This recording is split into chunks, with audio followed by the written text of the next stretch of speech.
नमस्कार दोस्तों, मैं एडवोकेट आरडी आपका चैनल पर स्वागत करती हूँ। आई होप आप सब लोग बहुत अच्छे होंगे। दोस्तों, एक लड़की कनाडा जाती है। कनाडा जाने के बाद घर वालों को यही लगता है कि वो कनाडा में है, लेकिन उसके बाद जब उसके कत्ल की गुत्थी सुलझती है तो पता चलता है कि वो कनाडा में नहीं, इंडिया में थी और उसको 10 महीने हो चुके थे इंडिया आए हुए। क्या क्या सिलसिलेवार गुजरा, क्यों हुई उसकी मौत और क्या थी उसकी मौत की वजह। एक ऐसी लड़की जो पढ़ने में इंटेलिजेंट, लेकिन 10 महीने तक उसका कंकाल जो है वो ज़मीन के नीचे दबा रहा। जब राज खुला तो लोगों को विश्वास ही नहीं हुआ। पूरे हरियाणा में तो क्या, पूरे देश में इस केस को जो है हर किसी ने सुना, हर किसी ने जाना और हर किसी ने अफसोस जाहिर किया। क्या है पूरी वारदात, क्यों उस लड़की का कत्ल हुआ और वो लड़की अपने घर वालों के बिना बताए इंडिया में क्या कर रही थी। इन सब चीज़ों की बारे में आज हम जानेंगे सिलसिलेवार आज की वारदात में। दोस्तों, आज की वारदात शुरू करूं उससे पहले यही कहना चाहूँगी कि अगर आप अपने इस परिवार में पहली बार वीडियो वॉच कर रहे हैं या अभी तक आपने चैनल को सब्सक्राइब नहीं किया है तो चैनल को सब्सक्राइब जरूर कर लीजिए। इसके अलावा बेल आइकन जरूर प्रेस कीजिएगा फर्दर नोटिफिकेशन के लिए। और इसके साथ ही अगर आपकी वारदात के बारे में या चैनल के बारे में कोई भी राय है तो बेझिझक आप कमेंट बॉक्स में जाके कमेंट करके जरूर बताएं। तो चलो दोस्तों, देर न करते हुए अपनी वारदात शुरू करते हैं। हरियाणा का रोहतक जिला है, सबको पता है, और रोहतक जिले के पास ही एक बालन गांव है। उस बालन गांव में एक लड़की रहती है, मोनिका, उम्र 22 साल, पढ़ने में तेज तर्रार, बहुत इंटेलिजेंट। और उसका एक सपना था कि वो विदेश जाकर अपनी पढ़ाई को जो है वो कंटिन्यू करना चाह रही थी और इसके साथ ही वहाँ पर जॉब करके वो अपने घर परिवार को वो सारी सुख सुविधाएं देना चाह रही थी जो वो लोग डिजर्व करते हैं। क्योंकि उसके घर वालों ने भी उसका बहुत सपोर्ट किया था, उसका बहुत साथ दिया था और घर वाले भी सपना देख रहे थे कि उनकी बेटी जो है वो कनाडा में जाकर अपनी स्टडी को कंटिन्यू करे। इसी सिलसिले में वो अपनी मासी के पास आ जाती है। इसी के चलते मोनिका जो है वो अपनी मौसी के पास आ जाती है। सोनीपत जिले में घुमड़ गांव है वहाँ पे, और वहाँ पे वो रह रही होती है। वहीं से वो अपना कोर्स कंप्लीट कर रही होती है बिजनेस मैनेजमेंट का। तारीख आती है 5 जनवरी 2022। 5 जनवरी 2022 को मोनिका जो है वो कनाडा जाती है। उसके घर वाले भरी आंखों से लेकिन पूरी खुशी के साथ उसको विदा करते हैं। कनाडा जाती है। कनाडा जाने के बाद अपने घर वालों से जो है वो कंटिन्यूअसली कांटेक्ट में रहती है, बात भी करती है, वीडियो कॉल करके चीज़ें भी दिखाती है। धीरे धीरे कांटेक्ट जो है वो कम होने लग जाता है। घर वालों को लगता है कि चलो बिजी शेड्यूल है। कई बार वो कहती है कि चूंकि कनाडा और इंडिया का जो टाइम डिफरेंस है वो 9+ आवर्स का है, तो वो कई बार कहती है कि यहाँ पर डिफरेंस बड़ा हो जाता है। जब वहाँ पे दिन होता है यहाँ पे रात होने लग जाती है, तो मुझे टाइम नहीं लग पाता है इसलिए। और कई बार वो अपनी स्टडी का भी हवाला देती है कि मेरी स्टडी चल रही है, स्टडी में इतना बिजी रहती हूँ कि मुझे नहीं टाइम लग पाता। घर वाले इस बात को समझते हैं क्योंकि उन्होंने भेजा ही इसलिए था कि उनका बच्चा जो है वो अपनी स्टडी को कंटिन्यू करे, सीरियसली स्टडी करे, और वो वैसा ही करती है। अब धीरे धीरे कांटेक्ट जो है वो कम होने लग जाता है। कई बार तो सिर्फ मैसेज पर ही बात होती है। कई दिनों तक घर वालों की जो है वो अपनी बेटी से बात नहीं होती है। थोड़ा सा परेशान तो होते हैं, लेकिन एक तसल्ली होती है कि चलो बच्चा है, पढ़ाई कर रहा है। अप्रैल 2022 में जो मोनिका है, मोनिका का जो मासी का बेटा है, उसके साथ वो वीडियो कॉल कर रही थी। लेकिन जो मासी का बेटा है उसने देखा कि जहाँ पर मोनिका बैठी हुई है वहाँ पे छत पे ऊपर सीलिंग फैन चल रहा है। उसको बड़ा अजीब लगता है। अप्रैल का महीना, नो डाउट इंडिया में गर्मी पड़ने लग जाती है, लेकिन कनाडा जो है, कनाडा में गर्मी नहीं पड़ती है। कनाडा में उस समय पर ठंड हो रही होती है और वो इस चीज़ को देखकर हैरान हो जाता है कि पहली बात तो मोनिका ने वहाँ पर समर के कपड़े डाले हुए हैं। ये चीज़ उसको नॉर्मल लगती है क्योंकि वहाँ पर घरों के अंदर लोग नॉर्मली जो है वो समर के कपड़े डाल के रखते हैं, लेकिन इसके साथ ही सीलिंग फैन चल रहा था। जब ये चीज़ वो देखता है तो उसको बड़ा हैरानी होती है और वो मोनिका से पूछता है। अब मोनिका के पास कोई जवाब नहीं होता, वो थोड़ा सा आनाकानी करती है और उसके बाद कहती है कि नेटवर्क इशू आ रहा है, फ़ोन कट कर देती है। और फ़ोन कट करने के बाद उसके बाद वो अपने भाई से, जो कि कज़न है, उससे बात बिल्कुल ही बंद कर देती है और उसका नंबर जो है वो ब्लॉक लिस्ट में डाल देती है। अब जब ये चीज़ उसके भाई को पता लगती है तो उसके भाई को भी बड़ा अजीब लगता है कि आखिर ऐसा क्यों किया उसने। उसको लगा चलो हो सकता है कि शायद वो स्टडी को लेकर परेशान है, इस वजह से उसने इस तरीके से एक्टिविटीज़ की हैं। ये बात भी आई गई हो जाती है। लेकिन जून आते आते तक जो घर वाले हैं, घर वालों से बिल्कुल ही कांटेक्ट ख़त्म हो जाता है। बिल्कुल ही फ़ोन पर बात होनी बंद हो जाती है, मैसेजेस पर बात होनी बंद हो जाती है। अब घर वालों को थोड़ा सा परेशानी होती है। उनको लगता है कि जो उनकी बेटी है पता नहीं किसी प्रॉब्लम में तो नहीं है, क्योंकि उनकी बेटी का उनके साथ कोई कांटेक्ट नहीं है। अब उनको समझ नहीं आ रहा था, क्योंकि महीनों हो चुके थे उनकी बेटी से बात हुए। इसके बाद वो क्या करते हैं, जिस एजेंट ने उनकी बेटी का एडमिशन करवाया था कनाडा के इंस्टीट्यूट में, उस एजेंट का नंबर निकालते हैं और उस एजेंट से बात करते हैं। एजेंट कहता है कि मुझे 1 दिन का टाइम दीजिए, मैं बताता हूँ। अब एजेंट जब पता करवाता है और पलट कर जब कॉल करके बात बताता है तो घर वाले चौंक जाते हैं। वो कहता है कि महीने भर से ऊपर हो गया है, आपकी बेटी जो है वो इंस्टीट्यूट स्टडी के लिए गई ही नहीं है, और इसके अलावा उसको ये डाउट है कि वो कनाडा में है ही नहीं, वो इंडिया वापस जा चुकी है। घर वालों को परेशानी होती है कि अगर वो इंडिया आती तो उनको बताती, लेकिन उसका तो कहीं कुछ पता ही नहीं है। इसके बाद जब घर वाले ज़्यादा परेशान होते हैं तो वो लोकल पुलिस स्टेशन में कंप्लेन करते हैं और पुलिस वालों को कहते हैं कि हमारी बेटी जो है वो लापता है, हमारी बेटी का कुछ पता नहीं चल रहा है। पुलिस वाले पूरी रिपोर्ट दर्ज करते हैं, FIR दर्ज करते हैं और उसके बाद पूछते हैं कि कहाँ गई थी। वो बताते हैं कि हमारी बेटी जो है वो कनाडा गई थी। अब वो कहते हैं कि कनाडा गई थी तो कनाडा में ही होगी, और हो सकता है कि उस एजेंट ने जो है वो पूरी तरीके से तफ्तीश ना की हो, इस वजह से पता ना चल पा रहा हो। अब पुलिस यहाँ पर लापरवाही बरतती है। वो इस केस को लेना ही नहीं चाह रहे थे। उसका रीज़न ये है कि उनको ये भी पता है कि बहुत मशक्क़त करनी पड़ेगी, कनाडा इन्फॉर्मेशन निकालनी पड़ेगी, और ये भी हो सकता है कि लड़की कनाडा में ही हो सकता है कि लड़की घर वालों से कांटेक्ट ना करना चाहती हो। ये सारी चीज़ें जो है वो पुलिस वालों के दिमाग में चलती है, और पुलिस वाले जो है वो लापरवाही बरतते हैं। यहाँ ये चीज़ें चल रही थी, वहाँ पे दूसरी तरफ सिमिलर एक चीज़ होती है कि जो उसकी मासी का गांव है घुमड़ गाँव, वहाँ से एक व्यक्ति गायब होता है, सुनील उर्फ सिल्ला, उम्र 32 साल। वो भी सेम जिस टाइम से मोनिका गायब थी उसी टाइम से वो भी गायब था। अब ये चीज़ जो है वो सिमिलर थी तो सही, लेकिन कोई कनेक्शन नहीं बन पा रहा था, क्योंकि वो व्यक्ति जो है उस व्यक्ति की और मोनिका के बारे में कोई एक सिमिलैरिटी नहीं समझ आ रही थी। लेकिन जब डिटेल में बात की जाती है तो ये पता चलता है कि उस सुनील का मोनिका से कोई लेना देना नहीं था, लेकिन जिस घर में वो सुबह सुबह दूध लेने आता था वो घर किसी और का नहीं, मोनिका की मासी का था।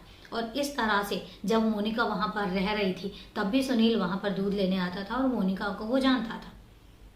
पर ये कोई बड़ी बात नहीं थी, ये चौंकाने वाली बात नहीं थी। घर वालों को भी ये चीज़ जो है वो कुछ बड़ा नहीं लगा। लेकिन इसके बाद ये चीज़ सुनने में आती है कि सुनील जो है वो मोनिका से बात भी करता था, मोनिका जो है वो सुनील को जानती भी थी, और इसके अलावा एक बार सुनील ने मोनिका से राखी भी बंधवाई थी। तो इस तरीके से वो कहते हैं कि नहीं, काफ़ी जान पहचान थी। लेकिन धीरे धीरे ये चीज़ सुनने में आती है कि जो मोनिका है, मोनिका और सुनील के भाई बहन जैसे कोई रिश्ते नहीं थे। क्लोज तो थे लेकिन भाई बहन जैसे कोई रिश्ते नहीं थे। जब ये चीज़ उनके घर वालों को, मोनिका के घर वालों को पता चलती है तो मोनिका के घर वाले फिर पुलिस स्टेशन जाते हैं और कहते हैं कि हमें शक है कि सुनील ने हमारी बेटी को गायब किया है। अब पुलिस वाले फिर उन पर ही उल्टा भड़कते हैं कि कोई इंसान गायब है इसका मतलब ये नहीं है कि आपकी मोनिका को गायब कर देगा। क्या लेना देना है घुमड़ गाँव के इस लड़के का आपकी बेटी से? वो कहते नहीं, वो एक दूसरे को जानते थे। अब वो अगर वो उस टाइम से गायब है इसका मतलब ये नहीं है कि आपकी बेटी के गायब होने में उसका कोई हाथ है। जब ये चीज़ें सुनते हैं तो फिर घर वाले वापस आ जाते हैं। अब घर वालों को पुलिस की साइड से कोई सपोर्ट नहीं मिल रहा था, तो फिर वो एक चीज़ डिसाइड करते हैं। हरियाणा के जो गृह मंत्री हैं अनिल विज जो हैं वो इस तरह की एक्टिविटीज़ में बहुत माने जाते हैं। उनके बारे में एक चीज़ बहुत फेमस है कि अगर कोई उनके पास मदद के लिए चला जाए तो वो कभी मना नहीं करते, वो हर संभव सहायता करते हैं। तो ये लोग जो हैं वो अनिल विज से मिलने का डिसाइड करते हैं और अनिल विज से मिलके उनको पूरी बात बताते हैं। जब उनको पूरी बात बताते हैं तो पहली बात तो वो रोहतक पुलिस स्टेशन फ़ोन करके पुलिस वालों को खूब डांटते हैं, और इसके बाद फिर वो भिवानी की एक टीम है क्राइम ब्रांच की CIA 2, उसको ये केस सौंप देते हैं। अब जब क्राइम ब्रांच वाले अपने अंडर ये केस लेते हैं तो फिर केस की जो इन्वेस्टिगेशन है वो फिर जीरो से शुरुआत होती है। जून 2022 से केस चलते चलते फरवरी 2023 में आ जाता है जब क्राइम ब्रांच को ये केस सौंपा जाता है, और क्राइम ब्रांच जो है वो तब अपने अंडर इस केस को लेती है। और इसके बाद केस की जो इन्वेस्टिगेशन है, अब जो क्राइम ब्रांच स्टार्ट करती है वो मोनिका मिसिंग केस से स्टार्ट नहीं करती, वो सुनील मिसिंग केस से स्टार्ट करती है। अब वो सुनील के बारे में पता करना शुरू करती है। जब सुनील के बारे में पता किया जाता है तो सुनील के बारे में बहुत सारी चीज़ें पता लगती हैं। पता चलता है कि सुनील के ऊपर 7 क्रिमिनल केसेस ऑलरेडी चल रहे हैं और एक क्रिमिनल केसेस, एक मर्डर का केस तो तब चला था उसके ऊपर जब वो महज 17 साल का था, जुवेनाइल था, और उस टाइम पर उसके ऊपर वो केस चल रहा था। चूँकि जुवेनाइल था तो वो बहुत जल्दी जुवेनाइल होम से रिहा हो गया और इसके बाद उसकी ज़िंदगी में उसके ऊपर 7 क्रिमिनल केसेस चल रहे थे और जो सीरियस ऑफेंस थे। पेशे से वो ठेकेदार था, लेकिन जब ये चीज़ सुनने में आती है तो फिर कहीं ना कहीं क्राइम ब्रांच वालों को भी डाउट होता है। अब वो क्या करते हैं, उसका नंबर निकलवाते हैं। नंबर निकलवाने के बाद सर्विलांस में डालते हैं, किसी तरह से सुनील के बारे में पता करने की कोशिश करते हैं। ज़्यादा मशक्कत नहीं करनी पड़ती है और सुनील का पता चलता है कि सुनील जो है यूपी के मुजफ्फरनगर में एक जगह पर रह रहा है। 2 अप्रैल 2023 को क्राइम ब्रांच मुजफ्फरनगर जाती है और मुजफ्फरनगर से सुनील को गिरफ्तार करती है। गिरफ्तार करके वापस भिवानी लेकर आते हैं और फिर उसके साथ बहुत कड़ाई से पूछताछ की जाती है। जब कड़ाई से पूछताछ की जाती है तो फिर सुनील एक ऐसी कहानी बताता है जिस कहानी को जब क्राइम ब्रांच ने सुना और उसके घर वालों ने, मोनिका के घर वालों ने सुना तो पैरों तले जमीन खिसक गई। बात ये तब की है जब मोनिका सोनीपत में अपनी मासी के पास रह रही थी। उस दौरान सुनील जो है वो दूध लेने आता था। जब वो दूध लेने आता था तभी मोनिका और उसकी जान पहचान बढ़ती है। अब यहाँ पर सुनील के बारे में आपको बता दूं, सुनील ऑलरेडी शादीशुदा था, उसके बच्चे भी थे, लेकिन उसके बाद भी उसके ऊपर जो केसेस चल रहे थे उससे कहीं ना कहीं वो निकलना चाह रहा था और वो इस फिराक में था कि कोई लड़की ऐसी मिले फॉरेन की जो उसको वहाँ का PR दिलवा दे, उसके साथ वो शादी करे और बाहर जाके सेटल हो जाए। क्योंकि कनाडा में जाना सबसे ज़्यादा इजी है आज की डेट में। तो उसके दिमाग में यही चीज़ें चल रही थी कि वो कैसे भी करके कनाडा सेटल हो जाए और वो उसी तरीके से किसी लड़की की तलाश में था। जब वो दूध लेने जाता था तब उसको पता लगा कि जो मोनिका है मैनेजमेंट का कोर्स कर रही है और वो कनाडा जाना चाहती है और उसकी तैयारी भी कनाडा जाने की है। जब ये बात सुनील सुनता है तो सुनील की आंखों में चमक आ जाती है। वो इसी फिराक में तो था। फिर धीरे धीरे वो मोनिका के साथ दोस्ती बढ़ाता है। दोस्ती बढ़ाने के साथ साथ जब रक्षाबंधन आता है तो वो मोनिका से राखी भी बनवाता है ताकि बाकी लोगों को उसके रिलेशन के बारे में कुछ भी ऐसा पता ना चले, जबकि उसके दिमाग में कुछ और ही चल रहा था। वो कुछ और ही खुराफात लगाकर बैठा था। इसके बाद धीरे धीरे उनकी जो दोस्ती बढ़ती चली जाती है और इसके साथ ही सुनील जो है मोनिका को प्रपोज कर देता है। कहीं ना कहीं जो वो केयर दिखाता है, कहीं ना कहीं जो वो उसके लिए पैसे खर्च करता है या गिफ्ट देता है, तो मोनिका कहीं ना कहीं उससे इम्प्रेस थी। लेकिन मोनिका को अभी तक ये नहीं पता था कि सुनील शादीशुदा है। मोनिका भी सुनील के प्यार में पड़ जाती है। जनवरी 2022 में मोनिका कनाडा चली जाती है। कनाडा में महज 15 दिन रहती है और 15 दिन के बाद वो वापस इंडिया आ जाती है और इन सब का जो खर्चा है वो सुनील अफोर्ड करता है। सुनील को पता था कि आज मैं इन्वेस्ट करूंगा तो कल मुझे पता है कि कल मुझे कनाडा जाने की रास्ता नज़र आ जाएगा, तो इसलिए वो उसको वापस इंडिया बुलाता है। जब इंडिया बुलाता है तो फिर एक आर्य समाज मंदिर में जाके वो दोनों शादी कर लेते हैं और वहीं पर एक जगह किराए से रूम लेकर दोनों लिव इन में रहने लग जाते हैं। अब लिव इन में क्या है तो हस्बैंड वाइफ बन जाते हैं। इसके बाद फिर मोनिका जो है वापस कनाडा चली जाती है। इन बिटवीन वो 2-3 बार कनाडा से इंडिया आती है, सुनील के साथ टाइम स्पेंड करती है क्योंकि नई नवेली दुल्हन की तरह वो सुनील के साथ रहती है। सुनील के दिमाग में तो कुछ और ही चल रहा था। जून में मोनिका कनाडा से इंडिया आती है और इंडिया आने के बाद वो सुनील से कहती है कि अब मैं कनाडा नहीं जाऊंगी क्योंकि अब मैं बार बार थक चुकी हूँ कनाडा से इंडिया आके। मैं चाहती हूँ कि अब मैं इंडिया में रहूँ, तुम्हारे साथ रहूँ। इस पर सुनील जो है उस पर भड़कता है और इसी दौरान मोनिका को ये बात पता चल जाती है कि सुनील जो है ऑलरेडी शादीशुदा है। जब ये बात उसको पता चलती है तो वो सुनील पर भड़कती है और अब कह देती है कि नहीं, अब मैं भी तुम्हारे साथ यहीं इंडिया में ही रहूँगी। सुनील को ये चीज़ बर्दाश्त ही नहीं थी क्योंकि सुनील ने तो कुछ और ही प्लानिंग कर रखी थी। उसने तो सोचा यही था कि मोनिका के साथ जाके कनाडा में सेटल होएगा, लेकिन ये उसके जो अरमान है, अरमानों पर पानी फिरता हुआ दिखा। उसने मोनिका को बहुत समझाने की कोशिश की लेकिन मोनिका अब जिद पर अड़ गई थी। बात आती है 29 जून की। 29 जून 2022 को मोनिका कहती है कि मैंने घर जाना है। सुनील कहता है चलो मैं तुम्हें घर छोड़कर आता हूँ, क्योंकि सुनील जो है वो कुछ और ही डिसाइड कर रखा था उसने। अब वो मोनिका को लेकर घर की तरफ निकलता है, लेकिन जो गन्नौर शहर आता है, गन्नौर शहर के पास एक फार्म हाउस है। चूंकि सुनील जो है वो ठेकेदार था, तो उसको पता था कि कहाँ पर कौन सी जगह है जो सुनसान होती है, और वो फार्म हाउस कहीं ना कहीं उससे रिलेटेड था। उस फार्म हाउस के बारे में वो जानता था। तो जब गन्नौर शहर आता है, वहाँ पर एक फार्म हाउस है। वो फार्म हाउस के पास जब पहुँचता है तो वहाँ पे जाने के बाद वो मोनिका का गला दबाता है और मोनिका की हत्या कर देता है। और इसके बाद एक प्लास्टिक बैग में मोनिका की लाश को डिग्गी में छुपाकर 24 घंटे के लिए रखता है। इन बिटवीन वो ऐसे ट्रीट करता है जैसे ये फार्म हाउस जो है वो उसी का हो, क्योंकि वो फार्म हाउस जो है वो महीनों बंद रहता था, कोई आता जाता नहीं था। इसके बाद वो वहाँ पर लोकल मजदूर बुलाता है। मजदूर बुलाने के बाद उनको कहता है कि मैंने यहाँ पे टैंक बनवाना है, तो मुझे एक गड्ढा खुदवाना है। और मजदूरों से 8 फीट गहरा गड्ढा खुदवाता है, जो सेप्टिक टैंक होता है उतने ही साइज का। और इसके बाद मजदूर चले जाते हैं। देर रात को वो मोनिका की लाश को निकालता है और उसमें गड्ढे में दफन कर देता है, उसके ऊपर मिट्टी डाल देता है। अगले दिन फिर दूसरे मजदूरों को बुलाता है और उनको कहता है कि मैंने यहाँ पे सेप्टिक टैंक बनवाना था, लेकिन अब मेरा प्लान जो है वो ड्रॉप हो गया, इस गड्ढे को बंद कर दीजिए। उस गड्ढे को बंद कर दिया जाता है और उसके बाद उस पर सुनील जो है वो फूल वगैरह लगवा देता है और घास लगवा देता है। इतना सब करने के बाद फिर वो वहाँ से मुजफ्फरनगर निकल जाता है और मुजफ्फरनगर में ही रहने लग जाता है। इन सब चीज़ों के चलते चलते पूरे 10 महीने गुजर जाते हैं।